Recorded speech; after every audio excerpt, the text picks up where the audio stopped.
चोरीचा माल परत केला म्हणजे चोरीच्या गुन्ह्यातनं माणूस सुटत नाही. लायसन परवाना परत केला याचा अर्थ त्याच्यातनं त्यांची सुटका होत नाही. याचा अर्थ त्यांनी हे मान्य केलेलं आहे अवैध काम चालू होतं. चोरीचा माल परत केला म्हणजे चोरीच्या गुन्ह्यातनं माणूस सुटत नाही. ज्या परवान्याच्या आधारावरती गेले कित्येक वर्ष बंदी घातलेला डान्स बार चालवला गेला. एक मिनिट परत एक राहिला तो त्याला पण जॉईन करून घ्या. म्हणजे जे लायसन परवाना परत केला याचा अर्थ त्याच्यातनं त्यांची सुटका होत नाही. परवाना परत केला याचा अर्थ त्यांनी हे मान्य केलेलं आहे की माझ्याकडे अवैध काम चालू होतं. जर अवैध काम चालू नसेल तर परवाना परत करायचं कारण काय होतं? कारण सुरुवातीपासून ते सांगत होते की माझ्याकडे ऑर्केस्ट्रा चालतो आणि त्याचा परवाना माझ्याकडे आहे.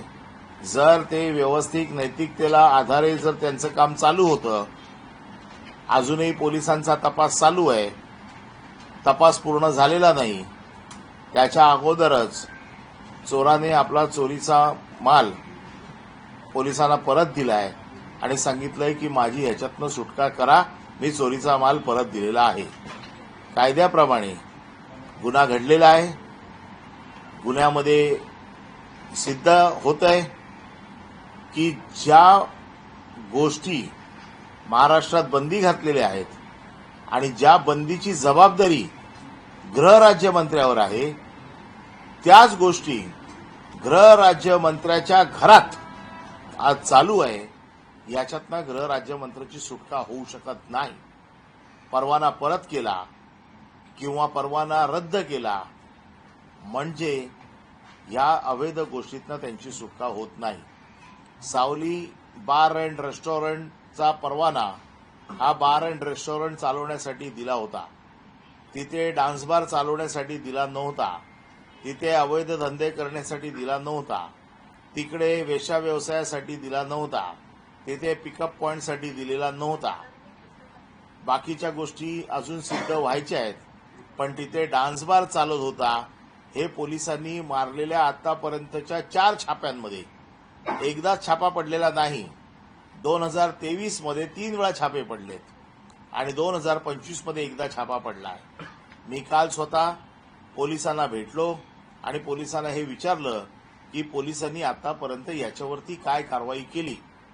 ज्या वेळेला काल मी पोलिसांकडे गेलो त्यावेळेला आज त्यांनी परवाना परत केलेला आहे. म्हणजे मी परत प्रश्न विचारतोय, या चोरीचं झालं काय?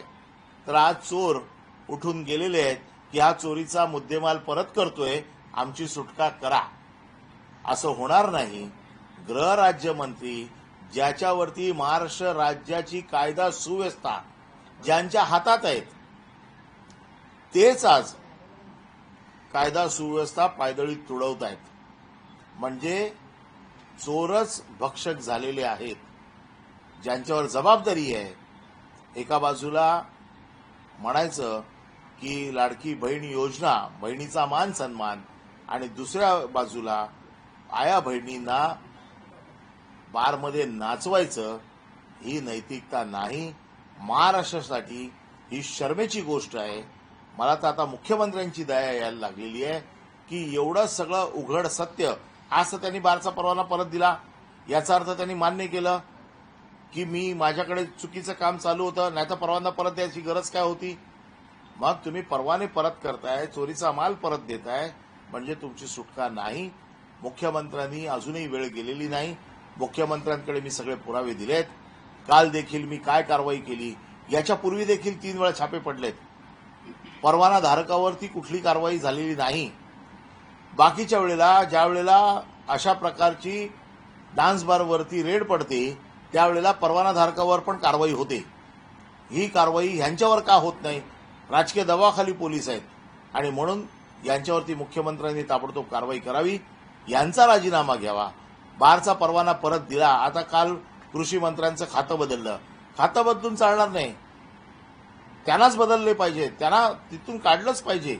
तसंच योगेश कदम यांचा राजीनामा मुख्यमंत्र्यांनी घेतलाच पाहिजे.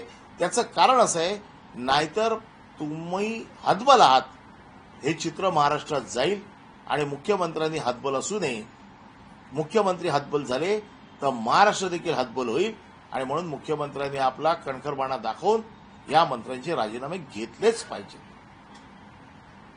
केवळ ऑर्केस्ट्राचा परवाना परत केलेला आहे, परंतु रेस्टो बार आणि जे बार आहे ते मात्र सुरू राहणार आहे. परंतु अद्याप जरी त्या सेफ्टीसोबतचा करारनामा संपुष्टात आणला असला तरी जे बारचा परवाना मात्र सुरू राहणार. परत मी सांगतो, हा परवाना रेस्टॉरंट आणि बार याच्यासाठी दिला होता. ऑर्केस्ट्राचा परवाना यांनी जर घेतला असेल आणि तो परवाना दिला असेल तर ऑर्केस्ट्राच्या परवानाच्या नावाखाली तिथे डान्स बार चालू होता हे सिद्ध झालेलं आहे. डान्स बार तिथे होता हे सिद्ध झालेलं आहे. जो महाराष्ट्रात बंदी आहे, अनैतिक प्रकार म्हणून त्याला ओळखलं जातं आणि तिथे अश्लील हावभाव करत, अश्लील नृत्य करत मुली सापडलेल्या आहेत, गिरायकं सापडलेली आहेत, पैसे सापडलेले आहेत, त्याची व्हिडिओ फुटेज पोलिसांनी काढलेली आहेत. तुम्हाला जर ऑर्केस्ट्राचं परमिशन होतं तर तुम्हाला तिथे डान्स बार चालवायला परवानगी कोणी दिली होती?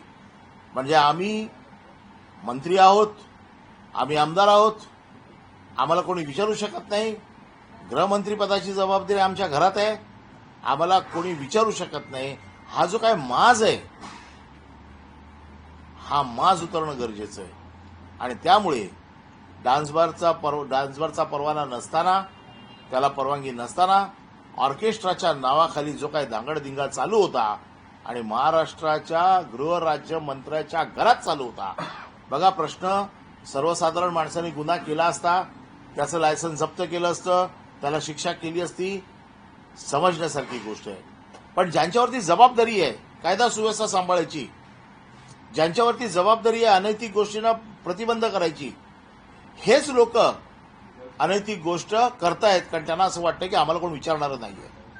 आणि म्हणून आमचं मत असं आहे की गृह राज्यमंत्र्याचा राजीनामा हेच त्याचं उत्तर आहे. इतर बारवर छापे पडल्या, डान्स बारवर छापे पडल्यानंतर काय कारवाई केली जाते आणि आता सावली बारला कुठली सवलत दिली जाते? इतर डान्स बारवरती छापा पडल्यावरती त्यांच्यावरती वेगवेगळ्या कलमांतर्गत गुन्हा केला जातो, दाखल करतात. जो नोकरनामा भरून दिलेला असतो, या नोकरनाम्याच्या अनुषंगाने हॉटेलचा मालक, हॉटेलचा मॅनेजर, तिकडे सापडलेले लोक, या सगळ्यांवरती कारवाई केली जाते.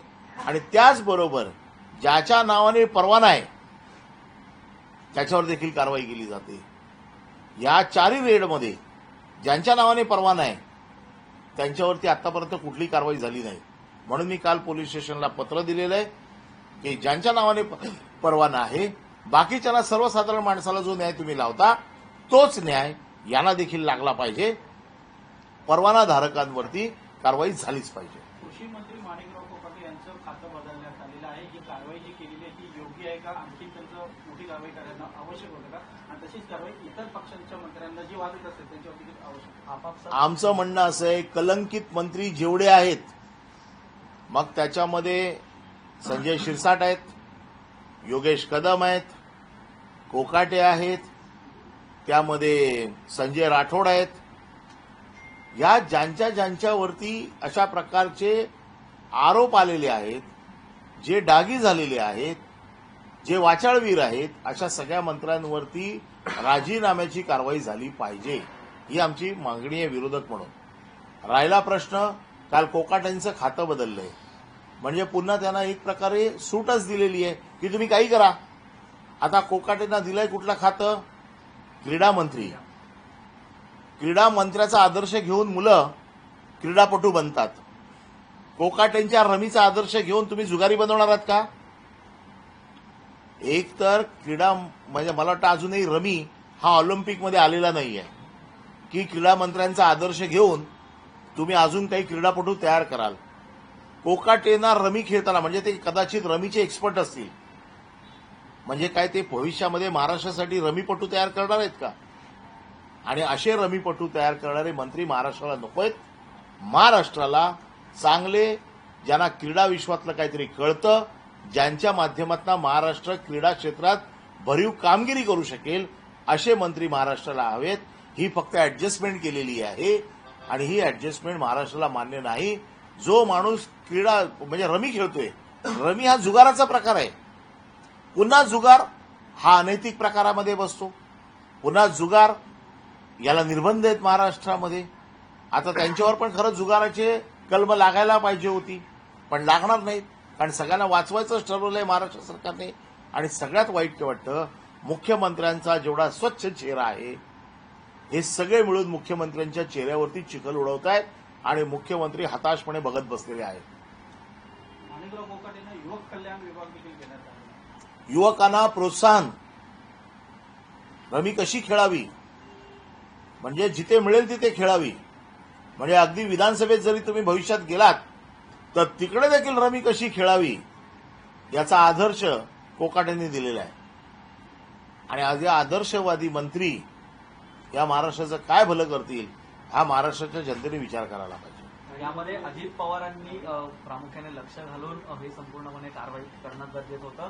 कारण जर कोकाटेंचा जर आपण राजकीय प्रवास पाहिला तर जवळपास 8 पक्षांमध्ये देखील त्यांनी वारंवार तो बदल केलेला आहे आणि सातत्याने त्यांच्या इन्कममध्ये देखील वाढ आहे ती झाल्याचा आरोप आहे तो ठेवण्यात आलेला आहे. कुठेतरी दादा अजित कमी पडतात या सर्व गोष्टींमध्ये. अजितदादांसारखा कडक शिस्तीचा माणूस मी त्यांच्या मंत्रिमंडळात काम केलेलं असल्यामुळे मी बघितलेलं आहे. परंतु आता मला असं वाटतं की सरकारच हतबल झालेलं आहे. प्रत्येकाला असं वाटतंय की कोणावरती कारवाई झाली नाही, सगळे आम्हाला सोडून जातील का, आणि सोडून गेले तर आमची काय अवस्था होईल. म्हणून नाईलाजास्तव यांना सांभाळण्याचं काम हे तिन्ही पक्ष करतायत. एकमेकाकडे बोटं दाखवत आहेत. ते आपल्याकडे एक ऍडव्हर्टाइजमेंट आहे, बरा तेरी कमीज मेरे कमीज से सफेद कैसी. आता तसं भला तेरी कमीज मेरे कमीज से गंदी कैसी, अशा प्रकारच्या टॅग लाईनच्या ऍडमध्ये या सगळ्यांना घ्यावं लागेल. त्याचं कारण असं आहे की प्रत्येक डागी दुसऱ्याकडे बोट दाखवतोय, त्याच्यावर कारवाई झाली तर मग माझ्यावर कारवाई करा. म्हणजे आपण महाराष्ट्राची चेष्टा करताय. सगळे गुन्हेगार हे सुटतायत आणि महाराष्ट्र फक्त बघत बसलाय. हे विरोधक म्हणून आम्हाला परवडणारं नाही. आम्ही ह्याच्यावर जरूर आवाज उचलणारच. माणिकराव कोकाटेंना क्रीडा मंत्री केल्यामुळे रमी या खेळाला राज्य खेळाचा दर्जा दिला जाईल अशी भीती व्यक्त केली जाते. मान्य आहे आपलं म्हणणं. कदाचित रमी हा खेळ ऑलिम्पिकमध्ये जावा अशी मागणी माणिकराव कोकाटेंकडनं येऊ शकते आणि ऑलिम्पिकमध्ये जाण्यासाठी ते प्रयत्न करू शकतात, कारण ते त्याच्यातले तज्ज्ञ झालेले आहेत. त्याच्यावर आता शिवसेना पक्ष आणि चिन्ह प्रकरणात तात्काळ सुनावणी घेण्यास सर्वोच्च न्यायालयानं नकार दिलेला आहे असल्याची बातम्या त्याच्यामध्ये येते. बघा दुहेरी कसं आहे. कालच सरन्यायाधीशांनी तेलंगणाच्या प्रकरणामध्ये अपात्रतेचा विषय आणि हे जे फुटीर गद्दार जे असतात यांच्या बाबतीमध्ये अतिशय स्पष्ट जजमेंट दिलेलं आहे. या जजमेंटमध्ये असं म्हटलेलं आहे की लोकशाहीसाठी घातक आहे हे आणि त्याचा तात्काळ निर्णय द्यावा. आपण कसा हा विषय पेंडिंग ठेवू शकता. 90 दिवसात याचे आदेश देण्याचे आदेश दिलेले आहेत की याच्यावरती निर्णय घेण्याचे आदेश हे सरन्यायाधीशांनी एका बाजूला दिलेत आणि दुसऱ्या बाजूला सुप्रीम कोर्ट म्हणतंय की पक्ष आणि चिन्ह जे चोरलं गेलंय त्याच्या बाबतीत ताबडतोब निर्णय घेण्याची गरज नाही. मला कळत नाही, न्यायदेवतेकडे आम्ही हातबलून उभे आहोत, बघतोय की न्यायदेवता कधी न्याय देईल. परंतु एकंदर परिस्थिती बघता न्यायदेवतेकडनं अपेक्षा आता हळूहळू दुरस होत चाललेली आहे. पण ज्या पद्धतीने आपण राज्यपालांची भेट घेतली, त्यानंतर मुख्यमंत्र्यांच्या देखील भेटीला गेलेलात, ही कारवाई म्हटली जाते की खाते बदल केले, ही त्यांच्यावरती कारवाई केली गेली. ही वाटते का ही कारवाई योग्यपणे बघा, खून करायचा आणि त्याला समज देऊन सोडायचं, अनैतिक माय बहिणींचा अपमान करायचा, माय बहिणींना नाचवायचं आणि त्यांना फक्त समज देऊन सोडायचं आणि त्यांच्याकडनं फक्त परवाना परत घ्यायचा, ही कारवाई होत नाही. कारवाई गुन्ह्याच्या स्वरूपात होते.